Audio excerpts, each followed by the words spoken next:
중국 경제 글로벌 파급력은 어느 정도인가? 근데 그래서 선진국은 대체로 한 1%. 중국이 5.2%, 2022년 전 세계 GDP에서 2위가 중국.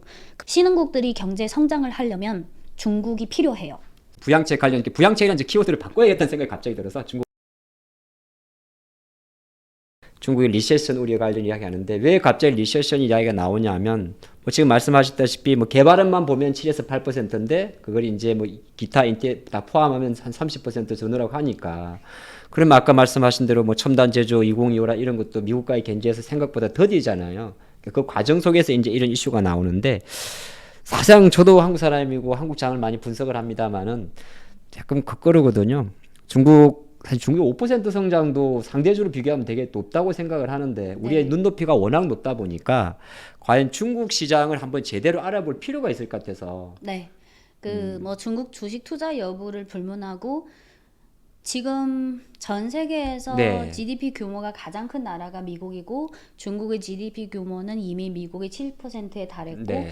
그러니까 주식 투자를 하든 안 하든 전체적인 상황을 파악하려면 미국이든 중국이든 제대로 모르면 이게 정확히 그러니까 뭐가 우리가 그런 이야기하거든 뭐 유가 이야기 할 때 가끔 이런 이야기 하거든. 유가 떨어지면 중국발 수요 둔화라는 이야기를 하다 보니까 정확하게 중국의 사이즈와 규모가 글로벌에서 네. 어느 정도 그거 좀 자료를 네, 준비하셨다고 그래서 제가. 중국 경제에 대한 기본적인 이미지를 형성하기 위해서는 두 가지 접근법으로 봐야 되는데요. 우리가 어떤 한 나라 경제로 깊숙이 들어가면 아마 이게 본능적인 게 긍정적인 것보다는 자꾸 부정적인 것으로 자꾸 갈 수밖에. 근데 그쵸. 중국 경제를 접근할 때는 중국 국내를 깊이 보기 전에 우선은 글로벌 전체 기준으로 볼 필요가 네. 있어요. 이거를 보기 위해서는 지금부터 그림 3개만 보면 비교적 일목요연할 건데요. 첫 번째 그림은 다행히 영어다. 아까는 한자로. 첫 번째 그림은 IMF가 3개월마다 네. 전 세계 주요국 대상으로 연간 경제 성장률 전망치를 발표해요. 그래서 지금이 8월이니까 가장 최근 발표치가 7월이에요. 네. 이 그림은 뭐냐면 좌측이 딱 나라 이름들을 보면 선진국이고 네. 우측은 신흥국이죠. 네. 네. 그래서 2023년만 보면 선진국 중에 보면 미국이 경제 성장률이 1.8, 독일은 뭐 마이너스 성장률은 이미 기정사실이고 거의 다 1%대 정도 평균으로 보면. 네네. 네. 그리고 내년에는 올해랑 사실 크게 뭐 약간 낮게 잡았네. 네. 그래서 선진국은 대체로 한 1% 일- 저는. 올해는 1.5%, 내년은 1.4%, 특히 독일이나 영국 같은 나라는 올해 마이너스가 나올 수도 있어요. 네. 그리고 우측은 신흥국인데요. 네, 중국, 인도, 러시아, 브라질, 멕시코, 사우디아라비아, 나이지리아. 근데 여기 올해 경제 성장률 전망치를 보면 중국이 5.2%, 인도 6.1, 다른 나라 러시아, 브라질, 멕시코 2점 몇 %도 있고 3점 몇 %. 근데 중국의 경제 규모가 워낙 방대하다 보니까 네. 신흥국 위주로 통계해 보면 올해 경제 성장률이 신흥국은 한 4% 나오고 내년엔 4.1. 네. 그리고 인도가 또 많은 관심이 있잖아. 근데 참고로 한 가지 명확해야 할 점은 올해 인도 성장률이 6.1%고 내년 6.3으로 나오고 중국은 올해 5.2, 내년 4.5 낮잖아요. 네네. 인도보다. 근데 인도의 GDP 경제 규모랑 1인당 GDP는 중국의 5분의 1이에요. 네, 그래서 그냥 이 성장률만 보고 중국이 인도보다 나쁘다. 그건 아니에요. 그렇죠. 그러니까 이게 성장률이라는 것은 퍼센테이지에 대한 개념이고. 네. 예. 그리고 그래서 이렇게 각 주요 경제국별로 수평적으로 보면 5.2%라는 성장률은 아주 높은 성장률이에요. 높은데 이제 우리 눈높이가 높다 네. 보니까. 근데 그 눈높이도 저는 이해하지만 옛날에 뭐 8%, 7%. 네. 근데 2020년 코로나 전인 17, 18, 19 이 3년만 봐도 중국의 GDP 성장률은 그 소수점 아래 6점 몇 % 조금씩 떨어지는 추세였어요. 근데 코로나가 이게 겹치다 보니까 더 심각해지고, 그리고 또 한 가지 이 통계라는 것은 그 당시 8%대 중국의 GDP 규모랑 지금의 GDP 규모는 전혀 달라요. 그러니까 절대치는 올라갔고 상대치가 내려가다 네. 보니까 그래서 상대치에 집중하는군요. 그래서 이 IMF 그림을 보면 중국이랑 다른 주요 경제국만 비교했을 때 그래도 5.2%는 높은 편이다. 네. 그리고 두 번째 그림은 경제 성장률은 성장률이고 우리가 어떤 경제를 평가할 때는 좀 다각도로 봐야 네. 되잖아요. 이 그림은 좌측은 뭐냐면 2022년 전 세계 GDP에서 미국이 차지하는 비율인가요? 네, 25조 달러. 제일 크죠. 요 면적이. 그다음에 2위가 18.3조 달러 중국. 그리고 일본, 독일, 인도. 그러면 지금 2022년 기준으로 미국이 전 세계 GDP의 한 25% 4분의 1 차지하고 정도? 네. 그리고 중국이 한 18%예요. 그래서 지금 경제 규모만 봤을 때 중국은 미국의 한 70%에 왔어요. 나머지 국가는 면적이 지금 보니까 중국, 미국, 맨 위에 일본, 밑에 독일, 인도, 이 5개 나라가 전 세계 정력 GDP의 절반을 담당하는. 그러니까 그리고 오른쪽은 뭐냐면 전 세계 경제 성장률에 대한 기여도예요. 전 왜냐면 이게 궁금했어요. 네, 경제 규모가 크다고 해서 기여도가 꼭 높은 건 아니에요. 그렇죠. 물론 어느 정도 정비례 된 면이지만 절대적인 거 아니에요. 그래서 네. 오른쪽 그림은 뭐냐면 2013년부터 21년까지 합산해서 글로벌 전체 성장률에 대한 기여도, 성장률에 대한 기여도가 중요하잖아요.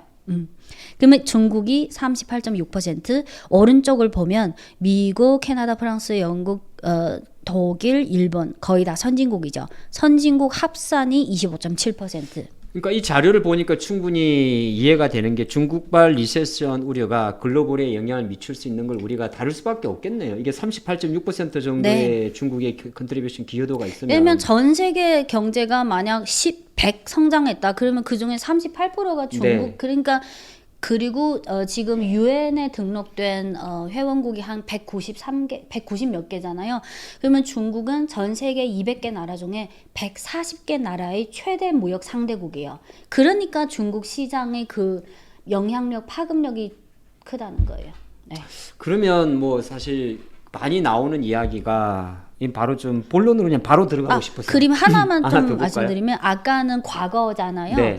근데 오른쪽 그림을 보면 2023년부터 28년, 그러니까 미래형인데 이 23년부터 28년까지 전 세계 경제 성장률에 대한 기여도 아까 그림 중에 13년부터 21년까지는 중국이 38.6%고 미래가 중요하잖아요. 그럼 미래 이 몇 년 동안 전 세계 성장률에 대한 기여도는 중국이 22.6%. 조금 내려가네요. 네. 많이 그리고 내려가네. 근데 여전히 크긴 크죠. 네. 그리고 인도가 12.9%, 미국 11.3%. 그러니까 인도가 좀 올라오고 인도네시아 3점, 인도네시아, 독일, 터키, 일본, 또 브라질, 아시아, 라틴 아메리카, 중동 신흥국 위주로 기여도가 슬슬 올라오고 있어요. 그럼 어찌 보면 아주 이제 우리가 뭐 세계 경제를 논할 정도는 아니지만은 그 전에 이제 뭐 5개 국가가 절반으로 하던 것보다는 뭐 인디아도 커지고 있고 인도네시아도 커지고 있고 남미도 커지고 있고 약간 분산되는 효과는 또 중동도 그래서 예. 지금부터 물론 언론에서는 존재감이나 정치력이나 외교 뭐 군사 이러면은 미국이나 유럽의 선진국 위주로 그게 우리가 뭐 중요하다는 느낌. 네. 근데 이제부터 향후 5년뿐만 아니라 10년, 20년, 30년 향후 몇십 년 동안 전 세계 경제 성장을 이끌어가는 나라는 지역은 신흥국이에요. 선진국이 아니라. 그러니까 이 이야기를 들어보니까 제가 갑자기 저희가 한 상단에다 이렇게 적어놨거든요. 중국 경제 글로벌 파급력은 어느 정도인가. 근데 같이 공부를 하다 보니까 갑자기 그런 생각이 드네요. 점차 중국 경제의 글로벌 파급력은 분산이 되고 오히려 이제 우리가 시장에서 말할 때 뭐 중국이 경기가 나빠진다 그러면 갑자기 한국도 나빠지고 그런 노출도는 계속 작아진다 그리 보면 될까요? 맞는 부분이 있고 안 맞는 부분인데요. 맞는 부분은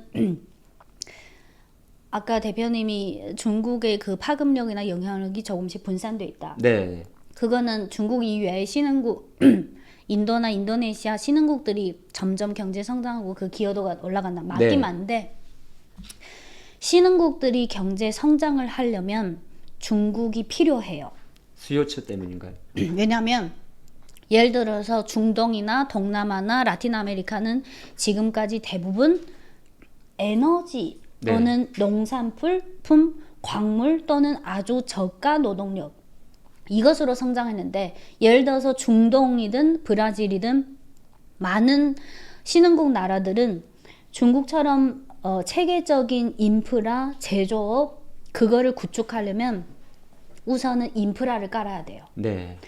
인프라를 까는 데 있어서 가장 경쟁력 있는 나라는 중국이에요.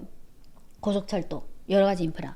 그리고 예를 들어서 브라질은 지금까지 농산품이랑 광물 위주로 수출했는데 브라질 대통령은 지금 브라질에서 조금씩 제조업을 구축하고 싶어요. 그러면 그거에 필요한 원자재, 장비, 제조 기술, 여러 가지 노하우 그거를 가장 쉽게 얻을 수 있는 나라는 중국이에요. 그러니까 중국이랑 숫자로 보면 전체에서 중국의 비중이 조금씩 줄어들고 다른 신흥국이 조금씩 올라오는 거는 정상이지만 그거를 대립적으로 볼 필요는 없어요. 너무 이분법적으로. 그 신흥국 나라들이 발전하려면 중국의 인프라와 여러 가지 제조업 그 인프라가 필요해요. 그래서 저는 같이 성장한다는 표현을 쓰고 네. 싶어요. 너무 대립적으로 볼 필요는 없어요. 제가 잠깐 들어보니까 빨리 판단한 것 같습니다. 잠깐 물 한잔 하시고요.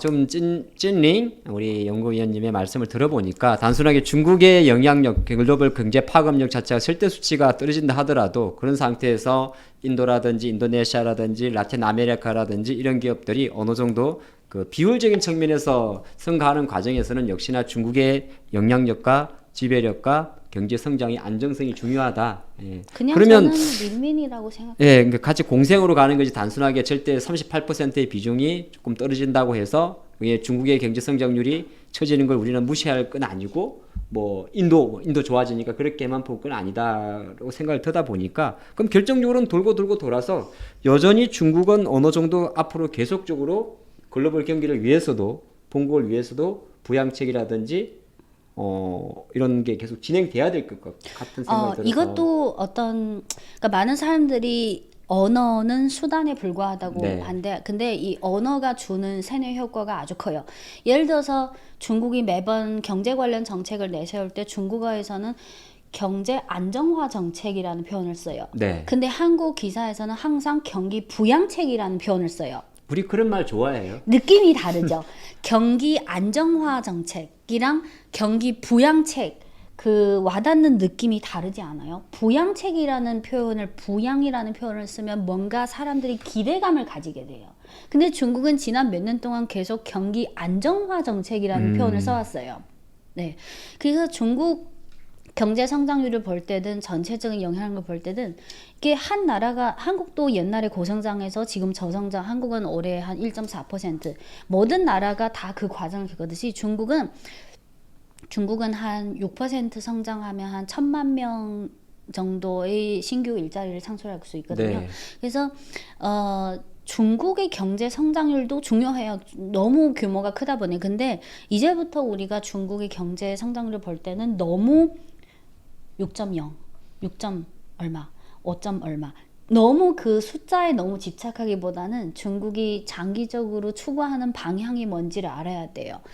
사람들이 항상 뭐 능동적으로든 피동적으로는 자국의 기사를 통해서 그걸 접할 수밖에 없는데 사실 중국을 가장 잘 아는 거는 중국 정부잖아요. 네. 그러면 작년 10월에 제20차 당대회가 열렸어요. 그러면 5년마다 열리는데 당대회에서 항상 향후 5년, 10년 장기적으로 국가 발전 방향을 이렇게 가겠다. 거의 3만 자 이상의 분량인데 거기에는 경제뿐만 아니라 뭐 사회, 문화, 과학기술, 군사, 외교, 정치, 뭐 민족 여러 가지 포괄적으로. 근데 작년 10월 당대회 때 그 보고서를 3만 6천 자인가 그걸 다 봤는데 거기에 경제와 관련된 단락이 몇 개 있는데 거기에서는 어느 문장이나 단어에서든 양적인 성장과 관련된 표현은 없어요. 그러니까 양적인 성장은 지난 몇십 년 동안 이미 진행됐고 이제는 너무 단순한 양적인 성장보다는 물론 기본적인 양적인 성장이 기반이 돼야 거기서 뭘 할 수 있어요. 근데 이제부터는 중국식 표현으로는 고품질 발전이라는 단어를 계속 써왔어요. 네. 고품질 발전. 우리가 품질이라는 단어는 그 제품 품질. 근데 중국 정부가 사용하는 고품질 발전이라는 것은 단순히 품질이 아니라 과거의 양적인 성장이 어느 정도 어느 단계에 왔으니까 이제는 그것도 중요하지만 과거의 저부가가치뿐만 아니라 중간 정도의 부가가치, 특히 첨단 제조, 고부가가치 점점 이 경제 발전의 질적인 향상. 그러면 질적인 향상을 계속 추구하다 보면 기존의 많은 선진국 나라들의 경제와 기업들이 수년간 누려왔던 그 고부가가치가 네. 조금씩 잠식될 수밖에 없어요. 그래서 그러니까 중국이 이렇다. 중국을 볼 때는 진짜 입체적으로 다방면으로 봐야 돼요. 맞습니다. 조금 한참 이제 부양책 관련 이렇게 부양책이라는 이제 키워드를 바꿔야겠다는 생각이 갑자기 들어서 중국 안정화 정책, 고품질 발전. 그러다 보니까 이제 앞으로는 뭐 계속 좀 지켜봐야 될 거고 제가 지금 이제 상당 오랜 시간 동안 이렇게 좀 들어보니까 그동안 생각했던 그냥 중국을 바라보는 한국 시간의 관점하고 확실히 많이 다른 걸 느꼈는데 한번 좀 지금 당장 단순하게 보이는 뭐 5점이라는 이런 숫자라든지 이런 것보다는 종합적으로 봐야겠다는 생각이 잠깐 들었고 또 한 가지 추가하자면 한국은 수출 주도형이 나르잖아요. 네. 근데 지난 10년 동안 보면 중국의 수출 산업이 점점 한국의 수출을 대체해버리거나 점점 중복되는 부분이 많아요. 네. 그러면 전 세계 지금 특히 선진국 위주로 전 세계 경기 둔화가 계속되니까 어느 나라든 수출이 둔화되는 거는 기정사실. 근데 올해 1월부터 지난 7월까지 중국의 월간 수출 지표를 따져서 보면 물론 전체적으로는 한국도 안 좋고 다 안 좋지 네, 않아요. 네. 근데 중국의 지역별 수출 증가율을 보면 미국, 유럽, 그러면 영국은 그 브렉시트 떨어져 네. 갔으니 그리고 캐나다, 그리고 일본, 한국. 그러니까 큰 범위에서 선진국 향 수출은 마이너스인 거 맞아요. 그러니까 미국이랑 YOY. 많이 줄었더라고요. 근데 네. 대신 동남아, 라틴 아메리카, 중동, 신흥국 대상으로 중국이 수출하는 거는 계속 안정적으로 가고 있어요. 네. 그리고 중요한 것은 지금 중국의 전체 수출에서 미국, 영국, 유럽, 캐나다, 일본, 한국 이렇게 선진국 위주로 합산한 게 그게 한 50% 조금 안 됐는데 이미 중국의 수출에서 신흥국향 수출의 비중이 선진국향 비중을 넘어섰어요. 그리고 앞에서 보여드린 IMF 이제부터 글로벌 경제 성장을 견인하는 거는 신흥국이에요. 그래서 중국은 예를 들어 중국이 전체 수출에서 지금 미국이 한 18%거든요. 네. 유럽이 한 20%. 그러니까 중국의 수출 구조는 과거에 비해서 계속 점진적으로 분산화되고 있어요.